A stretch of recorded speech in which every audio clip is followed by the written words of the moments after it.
Hi, everyone. Good morning. Welcome to our morning meditation. My name is Adam Reed. I'm the Executive Director of Halifax Pride.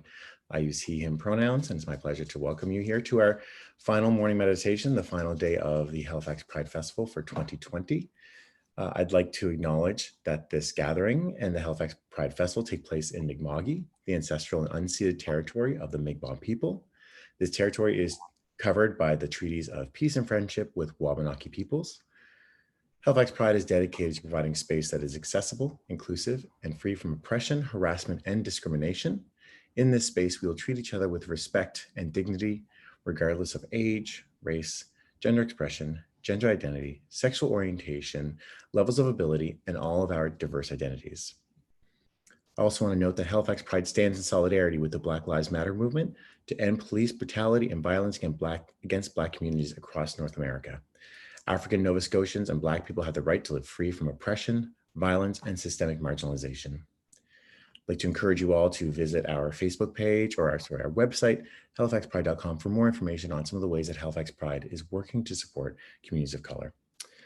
I'd also like to note that this morning we do not have ASL interpretation supporting this event, unfortunately. I believe it will be closed captioned once it is posted in a few weeks permanently on our YouTube channel. And again, thank you so much for joining us. I'm now going to turn it over to our lead today, Kirk Furlott. Kirk? Thank you, Adam. Good morning, everyone. Thank you for joining me on a gray Sunday morning, although I assume that's less of an issue since you're presumably inside. My name is Kirk Furlott. My pronouns are he, him, and his, and I am a Zen Buddhist priest in training.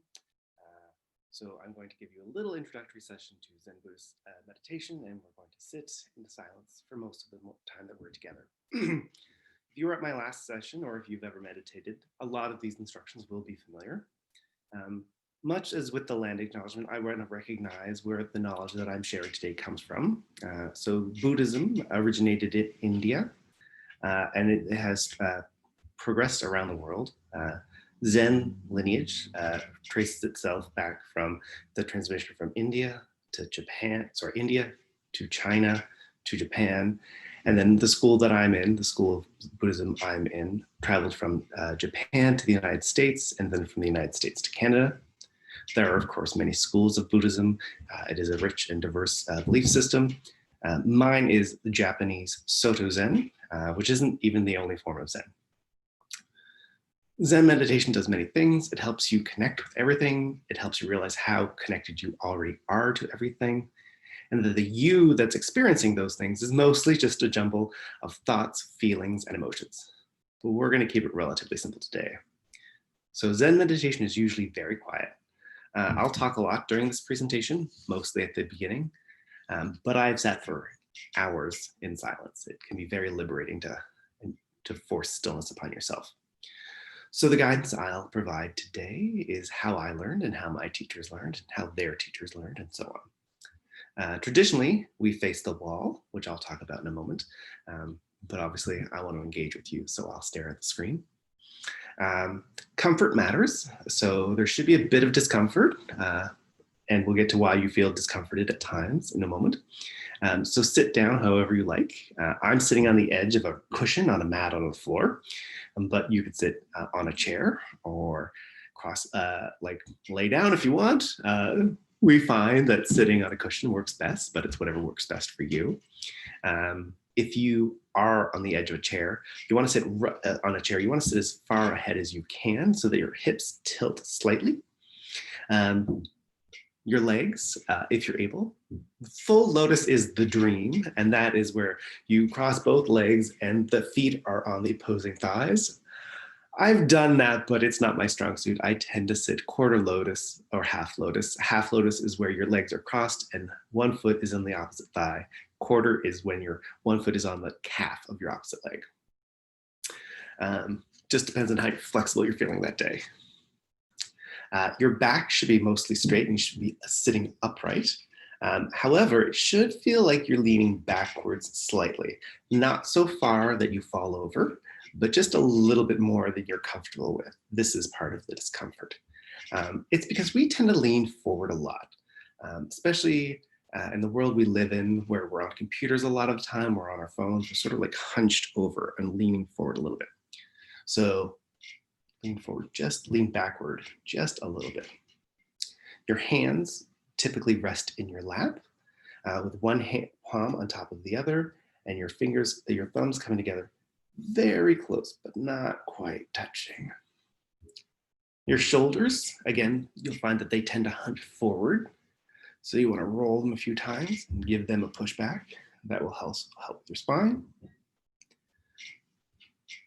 For your posture, again, think of a string attached to the crown of your head and it's pulling you up.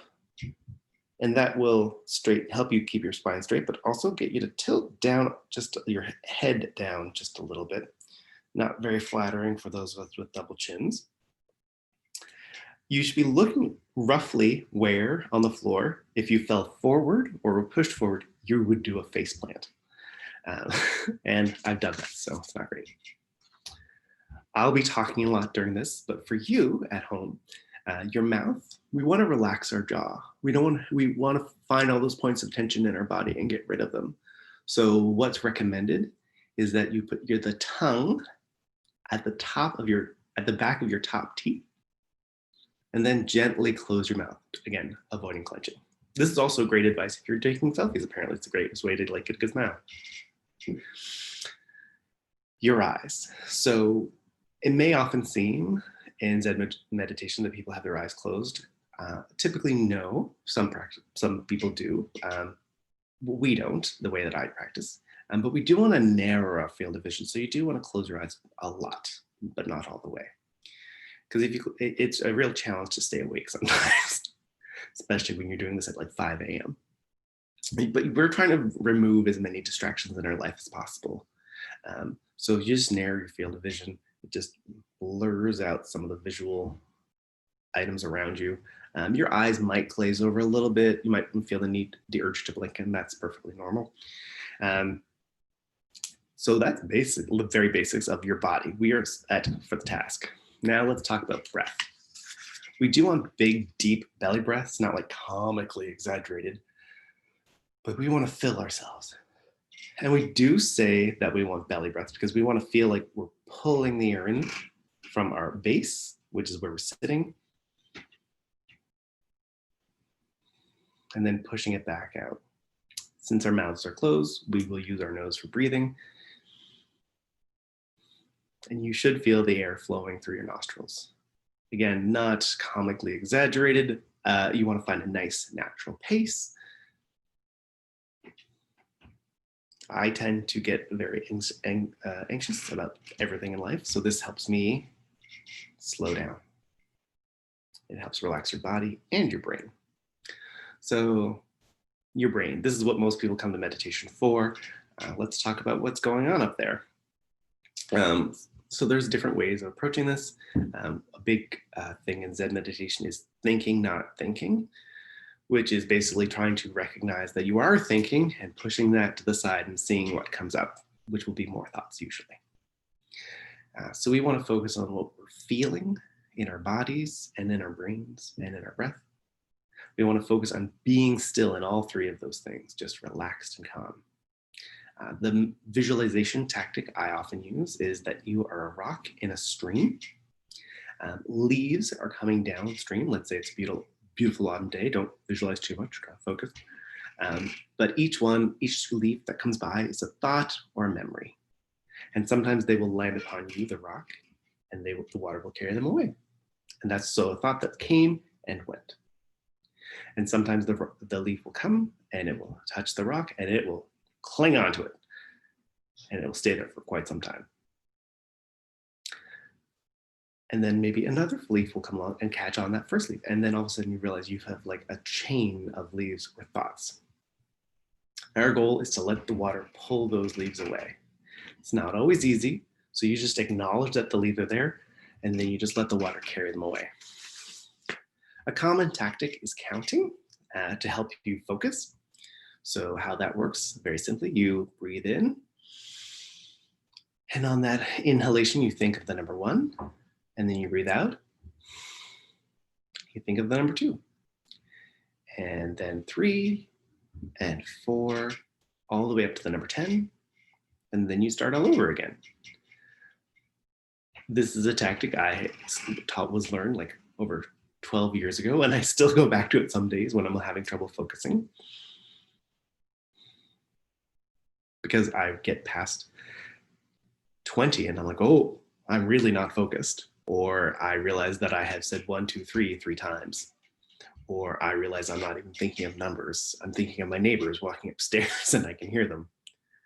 Or I'm thinking about the embarrassing thing I did when I was 12 years old, and that for some reason I can't let it go. And that's all fine. A lot of Zen Buddhism is about trying and trying again. So that's it. Now we're going to sit in silence, practicing that. I will offer some guidance as we go. I hope that you can find this to be a relaxing and recharging time for our last day of Halifax Pride. So thank you.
Sitting in silence, one often becomes aware of the sensations of their bodies.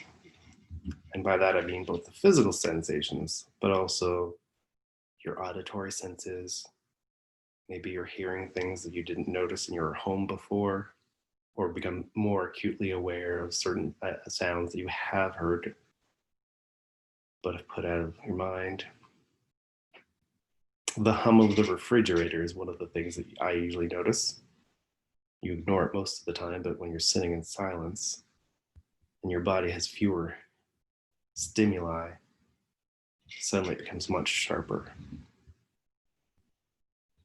It's a very humid day. Maybe you can feel your clothes sticking to your body. Maybe you can feel a bead of sweat rolling down the back of your neck.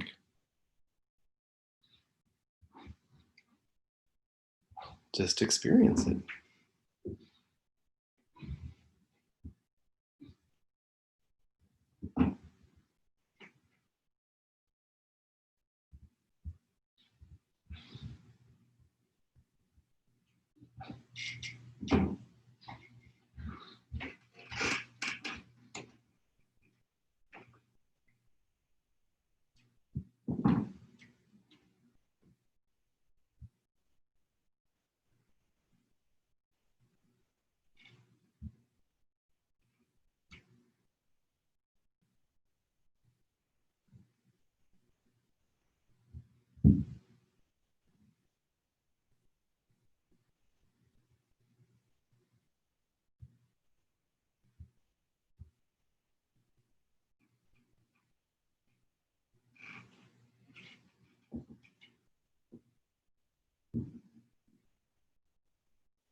Zen meditation should be a challenge, but should not be torture.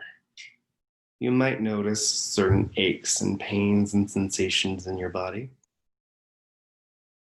I often lose a feeling in one of my feet, pins and needles, and I just accept that experience because it's not painful. It's not creating me such a discomfort that I feel I should move. But if you are feeling just like extreme pain, obviously get to a position where you are comfortable. This is not meant to be torturous.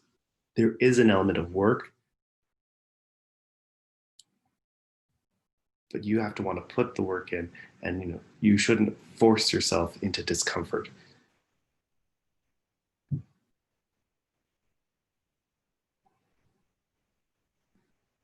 I often find I need to roll my shoulders during the session because I've noticed I'm hunching forward. I often have to lean back a little bit more because I've noticed over time I have started leaning forward again. It's not sitting in stone perfect stillness, but an active stillness, if you will. You're constantly paying attention to how you are sitting, how you are breathing, what you are thinking.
We have this unfortunate habit of beating ourselves up if we aren't doing something, quote unquote, perfectly.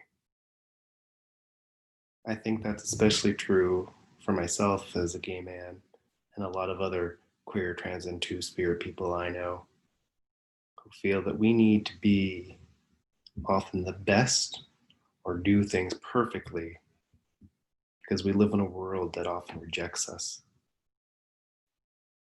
And that's not what this is about. This is about trying your best that you can do right now. Some days I can sit for an hour with no problem. Other days, at 5 minutes, I give up and go for a walk.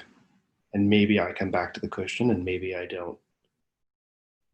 I've tried and you're trying, and that's what matters. Fall down 7 times, get up 8.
So our time together is just about to end. I encourage you to maybe do some stretches before you start moving, especially if, like me, your foot fell asleep. You don't want to stand up and fall down or move forward uncomfortably. It is important to stretch afterwards. Again, this is not meant to be torturous. I also recommend stretching before, but I forgot to mention that. Thank you for taking the time to be with us today. Thank you for enjoying Pride in this particular way. There are, of course, many more events left in Pride, even though it's the last day. So I encourage you to check out the Halifax Pride website with their calendar of events. There are many ways to practice meditation, and I'm glad that you were able to join me for this session. But certainly check out the other recordings on the YouTube channel and find whatever works best for you. I'd like to end by saying gasho. That's essentially thank you with respect, and have a good day.